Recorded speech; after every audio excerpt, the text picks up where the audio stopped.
자, 오늘도 자문의 말씀을 통해서 우리에게 주시는 지혜의 교훈을 잘 받으시고요. 또 오늘 함께 나누는 기도 제목을 통해서 우리의 기도가 더욱더 깊어지기를 바랍니다.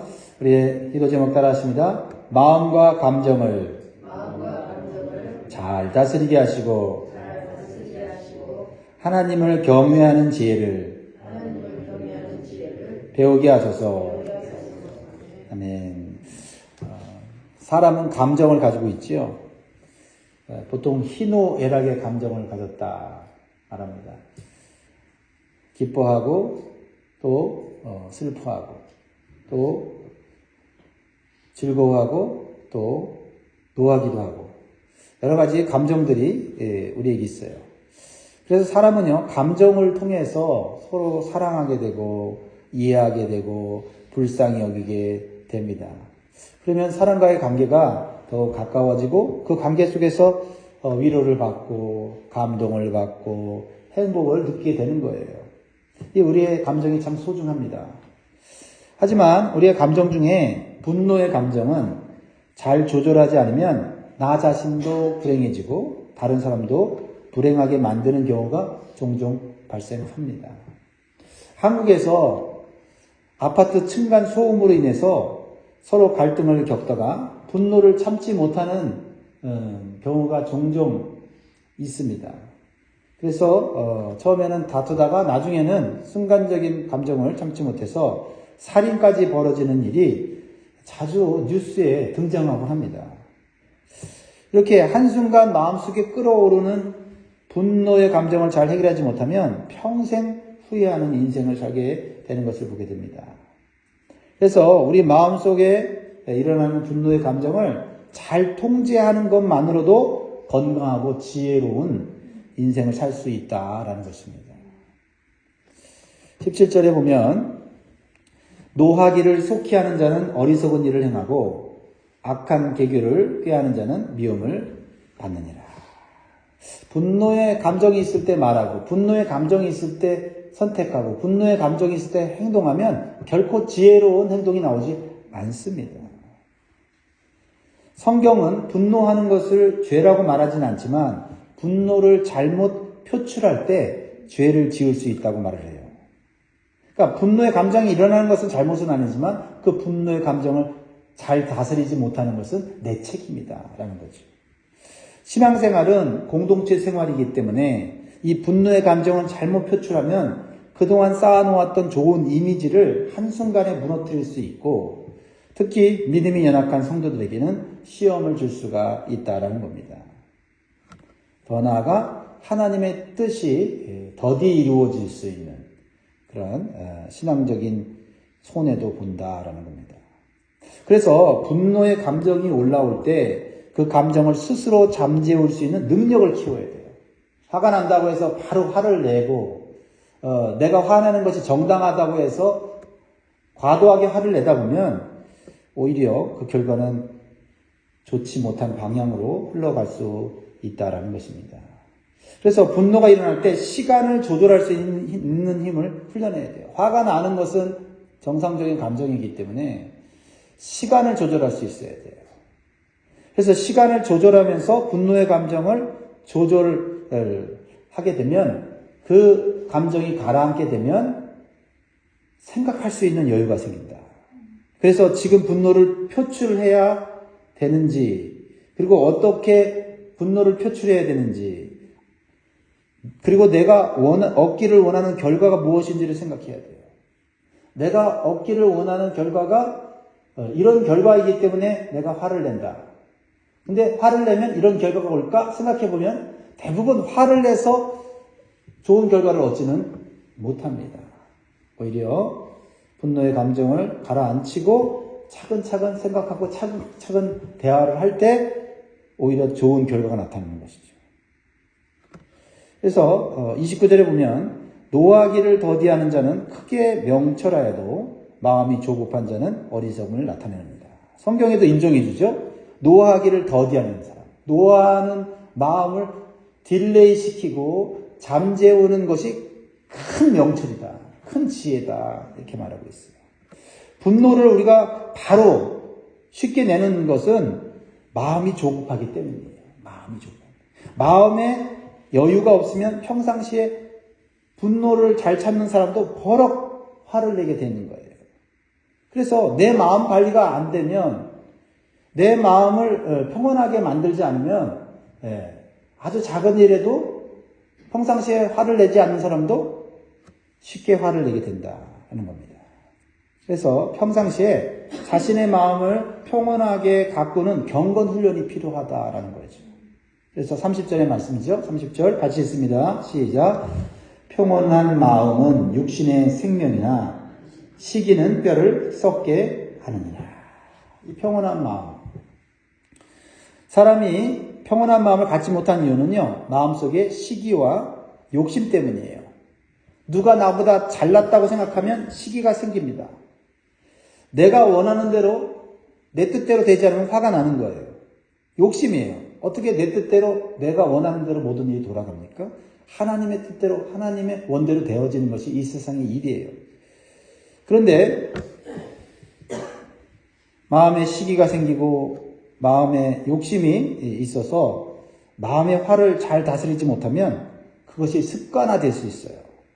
그러면 그 사람의 그 마음은 언제 터질지 모르는 활화산처럼 돼버린다.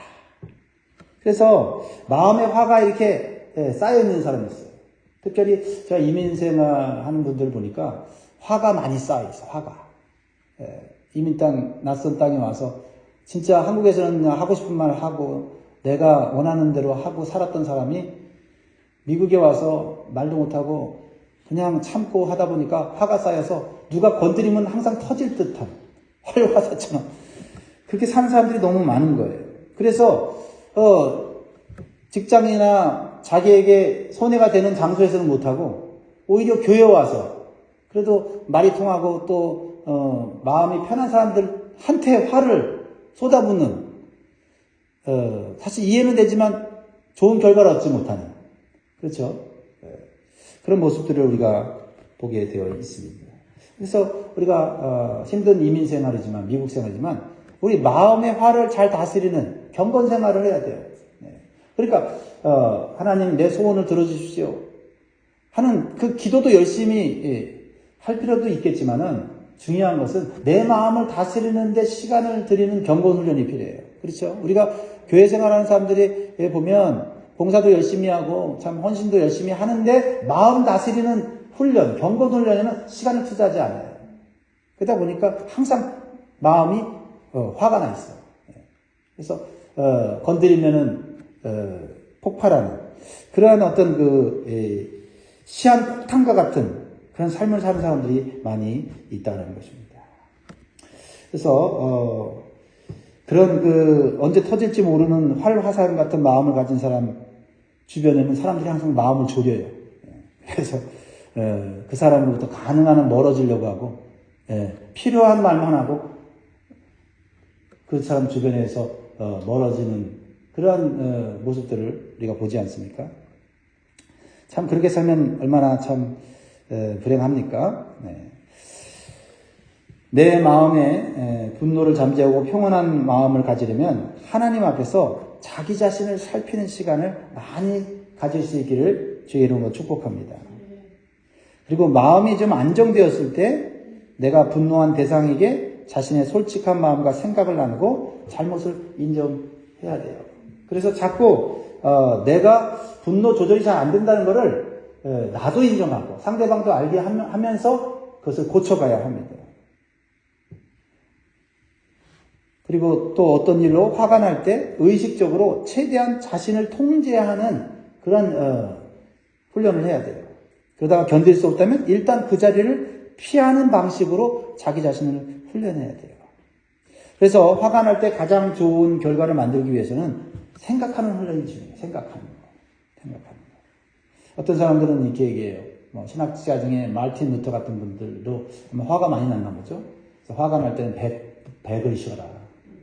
이렇게 100을 쉬고 나면 화가 나도 과도한 행동을 하거나 무모한 그런 행동을 선택을 하지 않게 된다는 것이죠.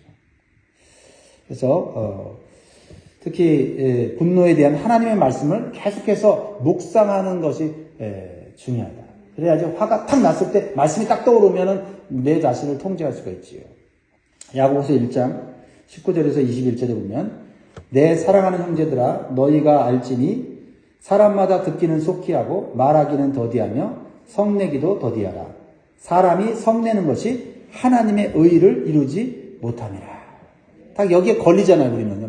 안 믿는 사람들은 뭐 그냥 화내고, 또 화내고는 자기가 더 옳다고 얘기를 하죠. 내가 왜 화를 낼 수밖에 없는 이유를 또 줄줄이 얘기를 하잖아요. 그런데 우리가 화내는 이유가 있다 할지라도 우리 믿는 사람들은 하나님의 의, 하나님의 일이 잘 안 된다고 하면 내가 화내는 것이 정당해도 그것은 하나님 앞에 옳지 못하잖아요. 그러니까 이런 말씀들이 내 안에서 이렇게 있으면 이 화를 통제할 수 있는 힘과 어떤 의지를 발동하게 되는 것이죠. 그래서 야고보서 1장 21절에 보면 그러므로 모든 더러운 것과 넘치는 악을 내버리고 너희 영혼을 능히 구원할 바 마음에 심겨진 말씀을 온유함으로 받으라. 마음에 말씀을 심어야 돼요. 그래서 그 말씀이 순간적으로 나를 통제하게 하는 훈련을 해야 됩니다.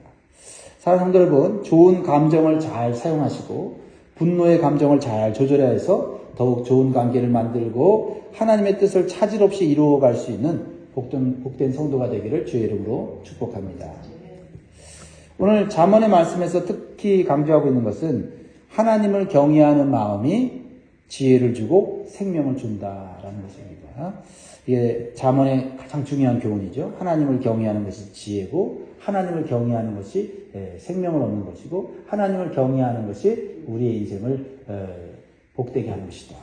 그렇죠? 그래서 27절 같이 읽습니다. 시작. 여호와를 경외하는 것은 생명의 셈이니 사망의 그물에서 벗어나게 하느니라. 하나님을 경외하는 것은 무엇을 의미합니까? 내 인생에 대해서 하나님의 주권을 인정하는 거예요. 이게 가장 기본입니다. 하나님의 주권을 인정하는 거예요. 내가 주인이 아니다는 거죠. 그리고 내가 원하는 길을 가는 것이 아니라 하나님께서 기뻐하시는 길을 가는 거예요. 왜냐하면 내가 원하는 길을 가서 내가 잘 되리라고 하는 보장이 없어요. 그러나 하나님을 기쁘시게 하는 길을 가면 하나님께서 내 인생을 복되게 하신다고 말씀하셨기 때문에 우리의 인생은 확실합니다. 하나님께서 우리가 가는 길이 생명의 길이 되게 하시고 사망의 그물에서 벗어나게 해주신다는 거죠. 네. 그리고 하나님을 경외하는 자는 그 자녀들까지 보호해 주시고 복된 길로 인도해 주신다고 말씀하고 있어요. 야, 참 하나님은 대단하신 분이에요. 너무나 좋으신 분이에요. 나만이 아니라 내 자녀들까지 보호해 주신다.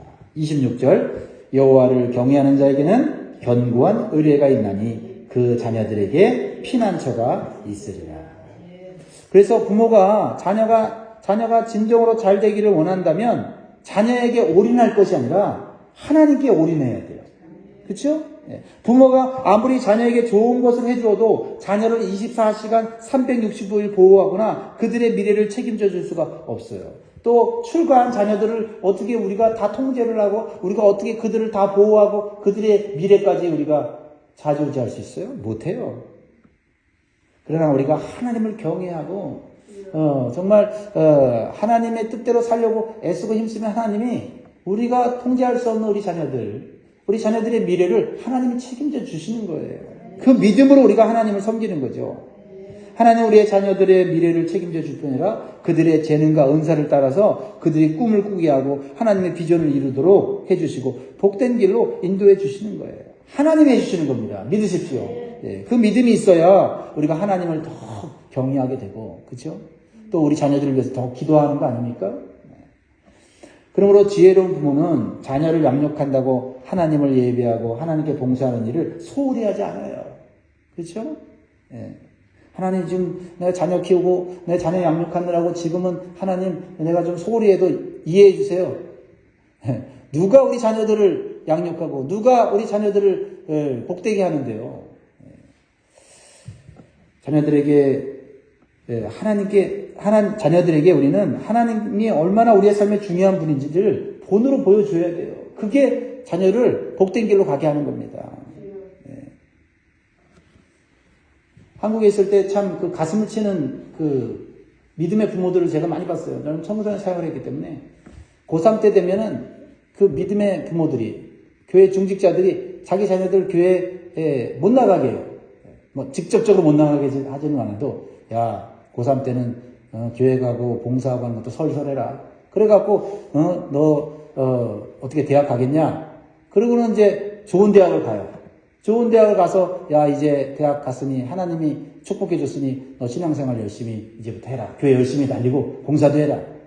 아니, 고3 때 하나님 없이 열심히 공부만 하고 하나님을 떠나서 살았던 애가 갑자기 부모가 말한다고 해서 신앙을 갔습니까? 대학 가더니 머리가 커지고 철학을 배우고 심리학을 배우고 세상 지식을 배우더니 하나님 없다고 얘기하는 거예요. 그럼 부모는 그때부터 속을 썩이는 거죠. 하나님을 잃어버린 자녀. 그러나 좋은 대학 간 자녀. 그거 자랑할 수 있어요. 그러므로 지혜로운 부모는 자녀들 앞에서 하나님이 얼마나 중요한 분인지를 본으로 보이는 거예요. 공부는 조금 못해도 하나님을 경외하는 법을 배운 자녀들이 미래가 잘 되는 거예요. 당장은 잘 될 수 있지 모르지만 미래, 끝까지, 영원까지 잘 되는 거는 하나님을 경외하는 모습을 부모가 보여주고, 또 하나님을 경외하는 자녀가 하나님의 지혜와 하나님의 은총을 받는 것입니다. 자, 또 여기서 강조하고 있는 것은 하나님을 경외하는 사람은 이웃에 대한 태도가 올바르다는 것을 보여주고 있는데, 가난하고 불쌍한 이웃을 사랑하고 섬기는 일을 한다. 31절 보세요. 가난한 사람을 학대하는 자는 그를 지으신 이를 멸시하는 자요, 궁핍한 사람을 불쌍히 여기는 자는 주를 공경하는 자니라. 이웃에 대한 태도, 특별히 가난하고 불쌍하고 또 가진 것이 없고 정말 삶의 고통을 당한 사람 딱 봤을 때, 우리가 그냥 인간적인 감정으로 불쌍히 여기는 게 아니라 하나님을 경외하는 마음으로 그 사람을 불쌍히 여기는 거예요. 왜요? 하나님은 자비로우신 분이세요. 그래서 가난하고 고통당하는 자들을 불쌍히 여기세요. 그래서 시편 68편 5절에 보면 그의 거룩한 처소에 계신 하나님은 고아의 아버지시며 과부의 재판장이시다. 고아의 아버지시다. 재판장, 과부의 재판장이시다.